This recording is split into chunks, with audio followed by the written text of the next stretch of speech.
Thérèse Kayikwamba remplaçait les hommes dans le ministère des Affaires étrangères. Aujourd'hui, elle fait ce que les hommes n'ont pas pu faire. On parle du Congo vouloir ou pas, on parle du Congo à travers le monde grâce à cette dame-là. Avec le chef de l'État au-dessus de lui. Le chef ne s'est pas présent, ne s'est pas trompé. Il a connommé Mwana Mwasiwa. Mais au Vandi, aux hommes qui bande konayo zaki na bango na poto, bazali ko exceller na ba domaine pour na couper sa valeur. Non, batu bisus, on m'a envoyé une vidéo ya ndeko moko azofinga ngai, azolo ba vi na l'hôpital. Na tanga ka kombo na yote. Tala degré à petitesse. Na kipaka yote. Na tala kata yote parce que voilà la grandeur. Comme les gens n'ont trouvé autre chose que les réseaux sociaux, YouTube, ça la cabémission, ils racontent n'importe quoi, ils font n'importe quoi. C'est tout. La même chose dans le bagana bande comme ce soir. Il y a un groupe de journalistes, analystes politiques entre guillemets et quelques avocats. Bango avec mutambaza problème, ba komi avocat na ba komi ba communicateur na ye. Matata a eu problème, ba komi ba avocat na ye. Ba komi ba msu ba komi ba communicateur na ye. Ouais, bazandengwana, ils ne vivent que de ça ba kei. Okomona pe mutu na poto afan. Eh wana mobile. Et là de mon côté, Wayambar, ce sont les commissionnaires, ils ne font rien. Tout na ya sala ka musala nini. Yo pona ozwa mbongo na poto il faut sala musala. Mais zana batu pe baboyi ko sala musala balobi mais bango bako bana ko sala ka buzo bana réseaux sociaux ya ko finga ka ya sali. Et voilà, la honte de la famille. Mais ce qui te suit la honte de la famille te transformer bango bakomi lokola Thérèse Kayikwamba. To beti maboko ti. Bakomi lokola Lydia Mutsebele. Bakomi lokola Gladys Kazadi. Bakomi lokola Bertin Mampaka, Bakomi Lokola, mais ses compagnons. Vous voyez ce genre-là, la grandeur. On ne parle pas que de ceux qui font la politique, même ceux qui excellent dans d'autres domaines. Merci na ba Congolais nyonso o bazali kolanda biso to pesi bino mbote to pesi mbote na ba bazali kolanda biso libanda ya République démocratique du Congo to pesi mbote na ba bazali kolanda biso pe na kati ya Congo to yebi vraiment que bozali ebele o bozali kolanda biso bozali ebele libanda ya Congo na Grand Bandundu na kati ya Congo plutôt na Grand Bandundu na Grand Équateur Congo central Grand Kasaï est de la République awa pe na kati ya Kinshasa bozali vraiment ebele o bozali kolanda Grand Katanga na bosani binote ay bipai wapi bozali koyamba chef de l'État Félix Antoine Tshisekedi Tshilombo na pesi binotu mbote na ebi vraiment que bozali ebele bande ko toko solo la lisolo ya ba mercenaires français arrêté à Kinshasa bakangeli bango nini pe mission na bango ezanini bakangeli bango pe wapi il faut ba congolais bayeba pourquoi bakangi ba mercenaires français wana na kati ya Kinshasa toko solo la ngwa bokolanda pe Maé Didier Kamere alobi le petit frère de Vital Kamere alobi pe nini souci na bango ezanini bandeko munoko na ngai nganga na ebisaka bino awa kaka keno eloko Kabila sana kati ya koluka à l'est de la République ezali kaka te que au nom parce que Kabila Kabila zana posa bakata les partis est comme les gens le disaient Kabila posa na eza akota na scène na lobaka ngwa scène ya Kabila zanini et Kabila veut se faire comme si le lenga yoki ke kimia ezozonga à l'est de la République Kabila azolinga abima pe lokola participant lokola muntu asali ke kimia ezonga à l'est de la République parce que ce que l'on dit langage à Kabila même dans le discours na ya salaki o ya salaki lokola président de la République wana Kabila aye se rendre compte que ya salaki erreur grave ya ko sala discours wana et le comité international maintenant trop sûr et convaincu que c'est Kabila qui est le chef des troupes rebelles de l'est de la République. Mais Kabila si comme on dit que makambo nyonso na lolenge latié il faut aluka par quel moyen à Kokiko se sauver. Parce que Kabila c'est un politicien. Que personne ne te trompe, Kabila c'est un politicien. Il a aussi l'expérience de diriger. Kabila fait au moins 18 ans comme président de la République. Et tout ce que Kabila pensait dans sa tête, c'est s'afficher aux faces du monde. Bamona que non, Kabila yewana pe à Koti, bandeko ya Est de la République, baloba que non. Le leçon qui tozana kimia, c'est grâce à Kabila. Kabila yaki kokota makamboyo, de tozui kimia. Et surtout Kabila yokaki que les États-Unis d'Amérique, bazolinga lisusu désordre te. Dans la République démocratique du Congo, le contrat aux États-Unis d'Amérique, les contrats $1,000,000. Donc, biso tozu minéré topesi en Amérique, Amérique a eu $1 à pesi biso. Et Kabila sait bien que le minerai peut-être exploité par les États-Unis d'Amérique et belé à l'est de la République. Les Américains ont besoin d'un coltan. Et plupart des pays arabes ont besoin d'un or. Et Kabila maintenant s'est retrouvé entre l'enclume et les marteaux. Azoye bateke nasala nini ne aye kozwa idée ya ko comprendre que non. Tikana na mibimisa sikoyo ebima comme si biso nyonso tozali koluka kimia pona est. Oyoki Kabila koloba que est de la République basundeli bango pas gouvernement central. Mais cette fois-ci, il va s'impliquer pour qu'il y ait à l'est de la République. Le plan du monsieur. Le monsieur a deux plans. Il bien que ce qui kimia ezongi na façon ya zozele langote, il fallait attendre na voie ya Bitumba. Voie ya Bitumba, qu'est-ce que Kabila attend maintenant? Kabila a préparé qui batu munoko na ngayo nganga na yebisa ki bino na ba émission passée. Kabila est en train de préparer les diaspora. Il y a Est, donc Bandeko Nabiso, il y a Est de la République, au Bazalaka aux États-Unis, au Bazalaka en France, Kabila Sangi Sibango. Après Sibango Bambong. Pour Bakita l'Est de la République, Boyoka qui Kabila Yambi, Diaspora na Goma, non? Et maintenant vous allez vous poser des questions. Diaspora na Bakiti na Kinshasa.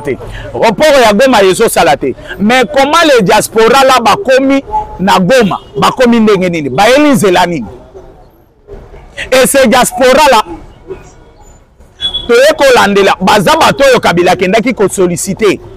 Azui Bango, Kabila Yena Batouana avandi na Bango na Goma.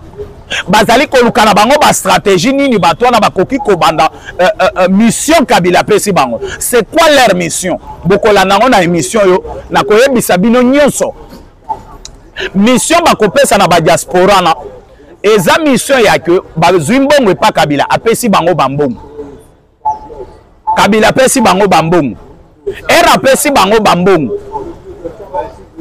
Bakoluka par tous les moyens. Babanda kotambola na bisika eza occupé par l'M23. Koyebisa na ba Congolais nyonso baza bisika na. Bomoni Tshisekedi asundoli bino. Tshisekedi atiki bino bokomi ko souffrir. Tshisekedi akangeli bino ba banque. Tshisekedi asali boy. Tshisekedi asali boy. Et dans tout ce que Kabila et ces gens-là vont parler au fort de l'Est de la République, ezali kaka kwa kize Tshisekedi, ezali kaka kwa attaquer Tshisekedi. Kabila n'a jamais condamné l'M23. Kabila n'a jamais condamné les Rwandais. Na maloba ya Kabila nyonso alobaka. Depuis Kabila za Kabila même jusqu'aujourd'hui, Kabila tikala ko condamné. Et d'ailleurs na régime ya Kabila, okoki kokanga officier militaire rwandais te, ata bomi mutu, ata sali mabe ya ndengeni, okoki kokanga ete.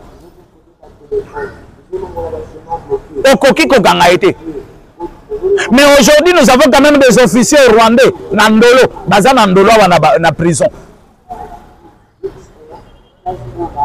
Parce qu'aujourd'hui, on appelle ça un exemple. Nous avons des militaires congolais na Brazzaville, nous avons des militaires congolais na Angola, na Gabon, na Burundi, partout là, il y a des militaires congolais. Donc cela veut dire si aux anakati armée, aux servir Ndembokana, aux salimbe baba kokangayo comme tout militaire. Mais ici au Congo, les officiers rwandais, bango bazalaki supérieur. Bazalaki même likola mibeko ya mboka. Bakoki kokanga bango te. Et Kabila a commencé à faire tous ces manœuvres là à l'est de la République. Ayeko bimisa ba diaspora. Oh non, ba diaspora ba ye Kabila yambi bang. Bota la place bazo bima maele muke. Et le diaspora ba koyamba bango pa Kabila ba eli Zelani. Ba koteli na est na Zelani. Ba kiti na Rwanda. Après le Rwanda, ba ye kokota na Goma. Donc ba planifier na Rwanda, ba ekokota na Goma avec le plan de Kabila et Paul Kagame.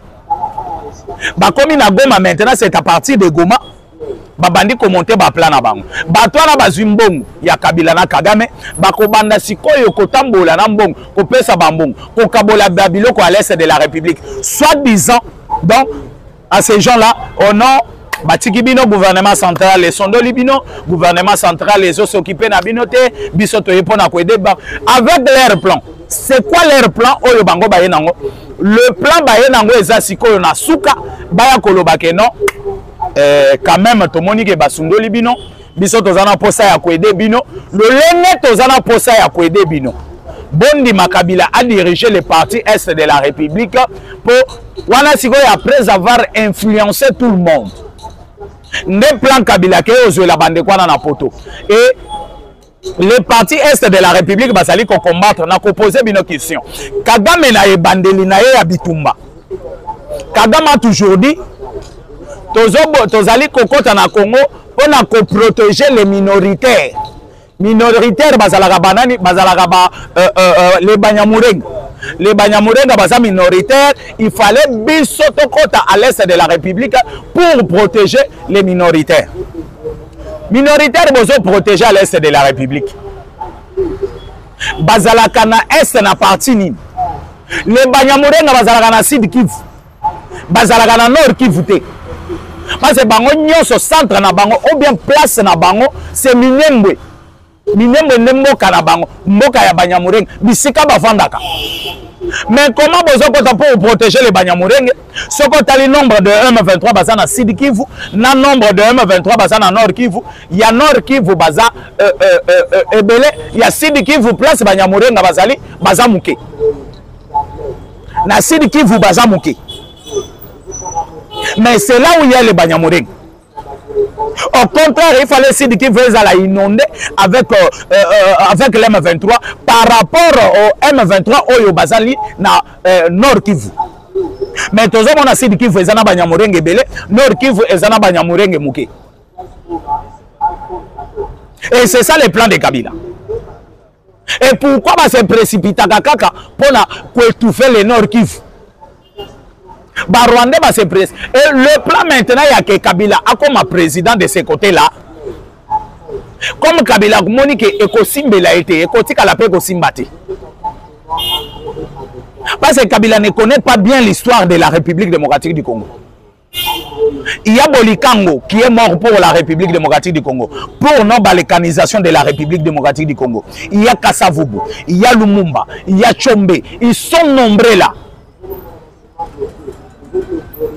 Il y a Lumumba et consorts qui sont morts pour la balkanisation de la République démocratique du Congo. Et ça, je vous assure, vous les Congolais, que la République démocratique du Congo ne sera jamais balkanisée. Il y a des gens qui ont signé l'impact pour ces pays. Et si vous ne savez pas, vous ne connaissez pas bien l'histoire. Vous connaissez pourquoi on avait créé la BACO? La BACO a été créée pour demander l'indépendance pour les Bakongo. Mais ça n'a pas tenu. Et ces gens-là se sont réunis pour créer maintenant les manifestes conscience africains. Et les manifestes conscience africains, ils allaient qui créer pour ne pas balkaniser la République démocratique du Congo. Tshombe, Kalonji, Bolikango, Lumumba, pas Lumumba, Lumumba n'était pas à cette époque-là. Kasavubu, ils sont nombreux. Basangana, Basigna Pat. Et que le Congo ne sera jamais balkanisé. Et boyembaka debu congolais, bolandaka maloba bolobaka na kasa debu congolais te ou bien boyembaka ngoka nzembo pona sentiment ya koyembela nzembo. Est-ce que boyoka maloba esala na kasa nzembo wana?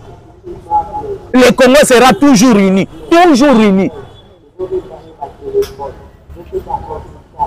Et maintenant Kabila qui nous vient, quelqu'un qui a dirigé la République pendant 18 ans, aujourd'hui il nous vient avec l'esprit de balkanisation. Et ceux qui sont balkanisés, ils n'ont pas battu. Ils sont balkanisés, ils allaient sur l'ordre de Paul Kagame et Museveni. Et les deux personnes, Bango Bajira, avant Bakota Mabele, il faut bazoua espace ya kocha le tout power. Le Tutsi Power, il faut avoir espace. Et c'est comme ça que Kagame avait bien jugé. L'espace, le Tutsi Power, c'est le parti Est de la République. Avant Bango Bakoufara Kota Mabele, il faut que le Tutsi Power, parce que Tutsi Power Nakati Afrique, Bazalakana Mabele te. Le Tutsi Power Bazalakana Mabele Nakati Afrique te. Non, moni R Kagame Azo Sala Bitumba. Banani Bazali ko soutenir Kagame. Le président ya Kenya. Parce que na Kenya baza les Bantou Bazali, Batouti Bazali. Aza soutenu par le président actuel ya Kenya, Saint-Outi. Azali soutenu par Mozambique. Azali soutenu na ba pays nyonso ebele zana Batouti na kati. Et le Tutsi là, ba président o baza Batouti na ba pays africain. Baza na kati ko soutenir Kagame, ko soutenir Kabila de façon que bazwa mabele, bazala na espace. Oh, et ça la compté dans la face du monde que non. L'espace ici est un espace connu par les comités internationaux, espace place à Batouti. Dans les partis envisagés par Paul Kagame et Museveni, c'est le parti Est de la République. Dans leur plan, Kabila est là à l'Est de la République. Azalakawana, Ote Kabila ayete Azalakawana. Kabila Vanda Kana Bimaka Butu Butu.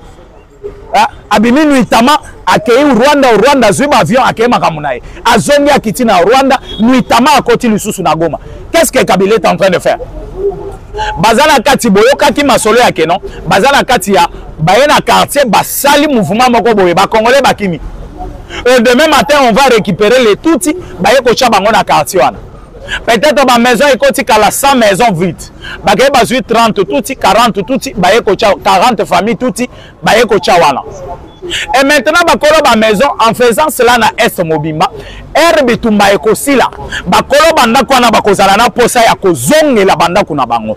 Herbe bakoya bakuti batuti, bakobanda sikoyo ko cha makelele, ça va créer le désordre. Batuti bakobima bango nyonso basangani, babandi ko cha makelele. Babandi kocha makelele soi-disant bazo bengana bango bazala na Congo siko bazo bengana bango bakende wapi. Mais tant que c'est tout là avant bazala na banda kwana ils sont venus d'où? Bauti wapi? Bauti wapi? Et sikoyo bakosala bongo le comité international et kokote la bango. Comité international et kokote la bango. Na kokote la comité international et kokote la bango bakoloba non le lenge baza ebele baza na kati ya Congo il faut to luka place ya kocha bango. Ils vont se décider maintenant de rester à l'est de la République. Ils vont choisir parti moko ya est de la République oyo batuti power rana bakovanda et le comité international bakobanda ko comptabiliser bango parmi le peuple congolais. Et habiter avec les Tutsis dans votre pays, sachez bien que ils ont le col alliance na lokolo. Au fur et à mesure, ils ont cola, au fur et à mesure, Mukusape ils ont la carte à combattre. Et les Tutsis Power, bako choisir de place nini, bako choisir les partis. Il y a Minembwe, au moni du côté mine de Minembwe, banini, Rubaya plutôt. Les partis ya Rubaya banini bakolinga ba parti wana nyonso et comme parti ya Batouti Power no moni mwanga chuchu era bandaki ko vanda déjà na Rubaya mwanga chuchu se chercher déjà ko construire Rubaya et comme lokola ville moko boy ezali ville na bango oyo bazali ko envisager po bakoma ko vanda wana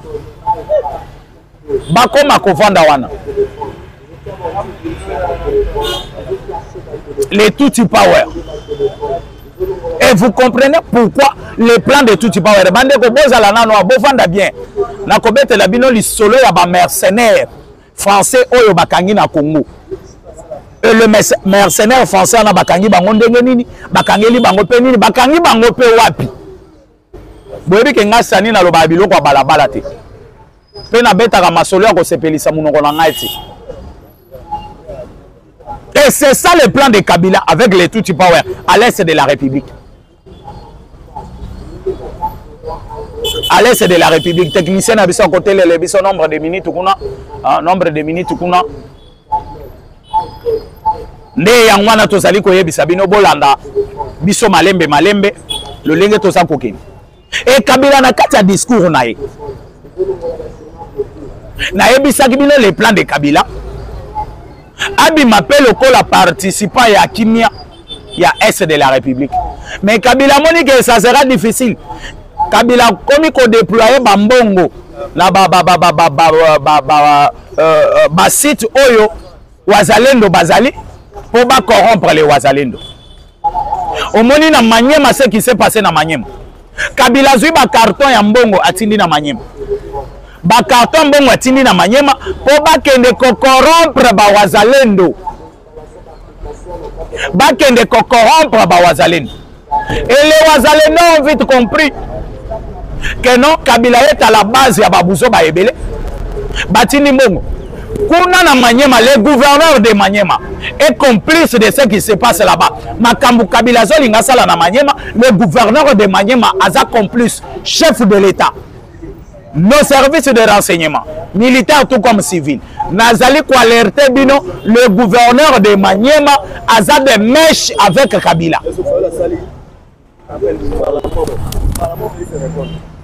Le gouverneur de Maniema aza de mèche. Na ebisi bino ba congolais ba kobanda ko comprendre makamuna munam. Vous avez vu Fayoulou non? Fayoulou a compris quelque chose. Il a compris que non, n'a qu'un mauvais côté. Mais talebela ba moula le kisi. Si c'est 6 ans et lequel est carabo na ba blabla. Et aujourd'hui Fayoulou vient de comprendre que non. Batoyo basa batumabe. Fayoulou ngana zongi selio nationalité congolaise. Nazongi selio nationalité congolaise. À partir de là, zongi congolais, aux alliés sous sénégalais. Parce que vous comprendre que au Kenya qui côté à Mabé. Nazongi selio nationalité, ngamu tunabotola ki nationalité nazongi siango. Nazongi selio nationalité congolaise, aux zongi congolais. Nengo botama na Congo to zongi selio nationalité. Aux alliés aux ana au sénégalais to yebi, mais nengo botama na Congo to ndimi. Ozongi na Congolais Fayoulou. Parce que yo na makambo ba Congolais, oza ni de père ni de mère. Père sénégalais, mère sénégalaise. Mais tozuyo. Tozuyo Fayoulou tozuyo. Parce que belé ba kotuna nga o yo zolo ba Fayoulou sénégalais de nini. Oui, Fayoulou aza sénégalais de père et de mère. Mais le lenga botama na Congo na botola ki nationalité congolaise. Na zongi seli yango. Na zongi seli yo. Ozongi na Congolais. Parce que na yo kinde ko moko azotu na ngame bino bozolo ba Fayoulou aza Congolais te mais akomi muntu abanunu neni. Fayoulou aza na ye Congolais te. Fayoulou aza Sénégalais. Parce que makambo fade na ozalobaka. Fade na ozaza mwana neni. Abotami na 1958. Wapi na quartier 1 na Njili. Et na quartier 6 na Njili. Mais Moutabotami a quartier 6 Nandili. Mais Ndili a ngomoko quartier bandi na 1960. Quartier 1 et bandi na 1960. Moutou Aliboso a tonga Nandili, c'est une dame. A tonga na ku sans fenêtre ni kwa kaka porte. Wana Fayoulou a sa botami. Moutou Aliboso a banda na quartier 1 kotonga. A tonga na 1960. Mais Fayoulou a botamaki na quartier 6. Quartier 6 c'est salamaki déjà na esprit. Et Fayoulou a commis mon abandon d'engenine. Question oyo batuna kinga, je vais répondre. Fayoulou grande sœur nae. Abalami, babali est pas un ami. Il y a ancien gouverneur et Bandundu, Junior Takizala. Takizala, tout le monde va yebi Takizala.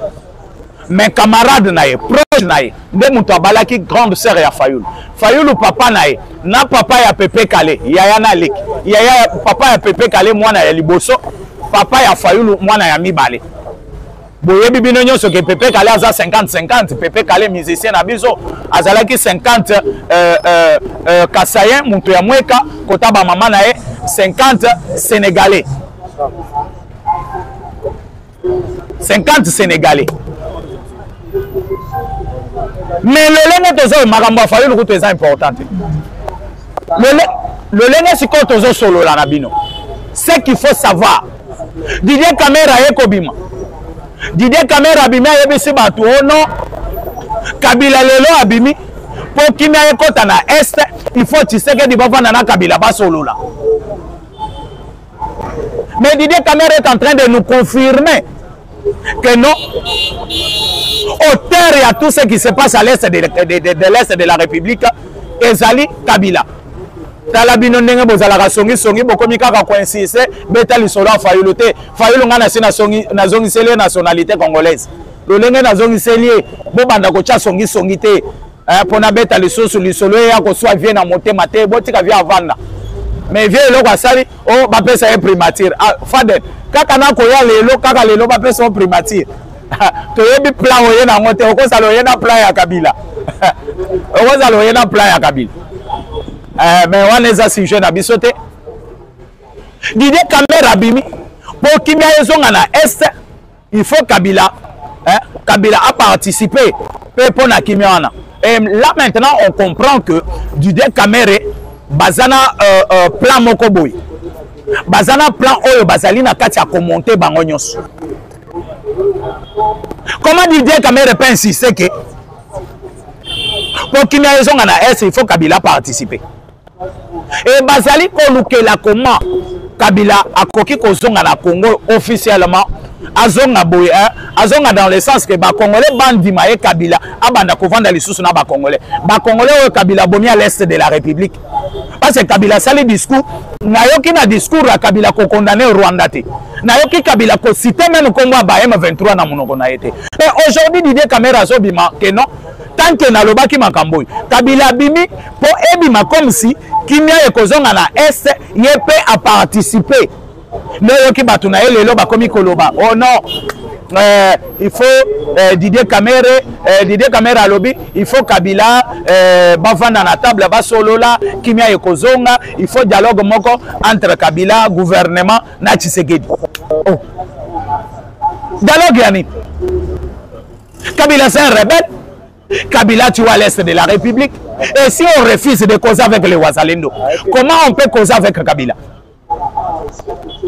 Ce qui vraiment le chef de l'État a boy à lobby les Wazalendo na koki ko solola na bangote il fallait na solola na Rwanda ba Wazalendo bazaba pantin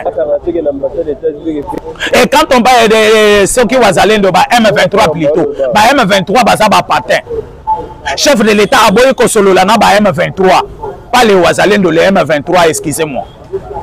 Les M23 sont à la base mais quand on parle de M23 on va directement Kabila. Quand on parle de l'M23, on va directement Kabila. C'est Kabila qui est l'auteur de ce qui se passe à l'est de la République. C'est Kabila qui tue à Goma, c'est Kabila qui tue à Bukavu. Mais aujourd'hui, comme le chef de l'État a refusé de causer avec l'M23, il a refusé de dialoguer avec l'M23. Mais prendre Kabila ou bien accepter Kabila, qu'on va dans une table pour Kosololana Kabila, c'est déjà accepter l'M23. C'est déjà causé avec l'M23. Kabila c'est M23. Kabila c'est le numéro 1 à M23. Je pense très bien que l'émission à lobby, tu connais qu'à développer ça. Tu connais qu'à ça le développement. Bande konanga ba Congolais au bozola nanga. Les soleils à ba mercenaires français. Ah oui. Le mercenaire français arrêté à Kinshasa. Félicitations à service à Demiap. Félicitations à ANER. Félicitations à service Moussousou. Il y a renseignement autres autres travailler dans Bango. Félicitations à Binonyos. Parce que les mercenaires français envoyés par Emmanuel Macron et Kabila Kagame ici à Kinshasa pour traquer maintenant le régime en place, pour faire un coup d'état. Bakangi bango na kati ya lupango ya Azarias Roberwa. Na lupango Azarias Roberwa. Na minduki na nyonso na ba arme de guerre nyonso oyo bayaki nango pona kosala coup d'état à Kinshasa. Et ces mercenaires ont tombé na piège ya ba service na biso. Bakangi bango bazwa ba passeport na bango batala ba français. Des mercenaires français. Bangonde bayaki pona kosala coup d'état na Kinshasa. Ba service na biso babandi ko landela bango depuis longtemps. Bazo landela ba mercenaires wana. Balandeli bango jusqu'à ce que bakeye ko tomber na ba piège. Ya batu na biso, ya ba service na biso. C'est comme ça bache bango maboko. Et ma vérité, ma mercenaire, ma bimisi. Parce que bazolo ba français. Ma vérité, ma bimisi, c'est belé. C'est Kabila Moutouatindi bam. Bazala qui sollicité par Kabila. Boyebi na yebisa Kabila na ba émission passée. Kabila ke ko récupérer bato ebele. Oyo bazali ko former ba jeune nyonso bakangi na Goma na Bukavu. Na centre de formation ya Miranga Busogi Miranga Bukuna na Rwanda. Bisika bazali ko former ba soda na bango po baya ko boma bantaba na bango à l'est de la République. Parce que Kabila, pour votre information, c'est depuis avant-hier, Oyo Bayebisi par les États-Unis d'Amérique n'ose pas encore d'avancer même 1 mètre. Bisika ba soda na bazali batele makaka wana. Kabila est en train de regretter Bambongo apesi et le lene tozo sur le labino avion de guerre américain. Ils allaient survoler espace aérien il y a est de la République na une basse altitude. Bato bazo monango boy. Mais pourquoi l'M23 ne peut pas oser Yakobe Tata Munduki? Ayo kanenge bako sala bango makayabu. Je pense très bien que Bozala qui est belé ya kolanda Stani boy. Les solaires ba mercenaires na ko développant bien lobby. Na ko développant bien lobby. Lobby bozala vraiment ebele bozela nga ebele. Hein? Bo s'abonner vraiment ebele. Bo partager émission na bino. Bo like, bo like, bo like, bo like, bo like, bozala ebele na ba like na bino. Bozala ebele ya ko partager émission na bino. Ba commentaire na bino ebele ba j'aime et je vous assure qu'on a arrêté des mercenaires français. Bakangi Bambongo Kabila Zotina pour corrompre les Wazalendo. Maye Didier Kamera lobby pour créer l'espace à Kabila na République démocratique du Congo. Et puis bokoye bana émission ekoya na komeka ko analyser makambo ya ba mercenaires koyebisa bino nani ayaki na bango nani akotisi bango na kati ya Congo bayaki ndenge nini plan na bango ezalaki nini balobi pe nini émission ya lobi nazo senga bino bozale belé ya kolanda émission ya lobi ya kolanda émission ya lobi parce que na ndenge tozo solo la bino Kagame est en train de plaire parce que l'équipe a été déjà formée. L'équipe ya bateau yo bakokende aux États-Unis d'Amérique. L'équipe est formée de Kizito Pakabombi comme ministre des mines. Yende muto a bloqué makambo ba minéraux nyonso na bakabila banani.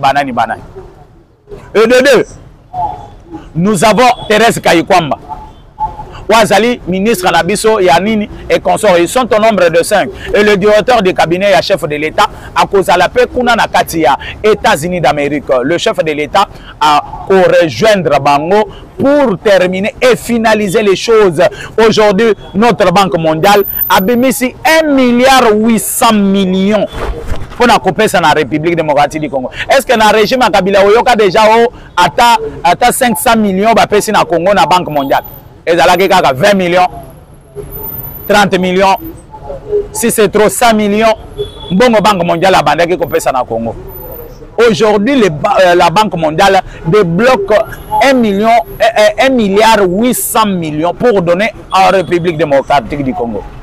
Et c'est grâce à Félix Antoine Tshisekedi Tshilombo Mokantombolo et na pesi mbote na baoyo nyonso bazali kolanda nga lelo na pesi mbote na Maman Fanny, une femme sociale, maman moko bien, maman moko malamu oyo azali kosala musala ya koaider peuple congolais, koaider na pesi mbote na Maman Denise Nyakero, na pesi mbote na Félix Antoine Tshisekedi Tshilombo, na pesi mbote na ba congolais nyonso oyo bazali kobunda pe mboka na biso ezwa kimia.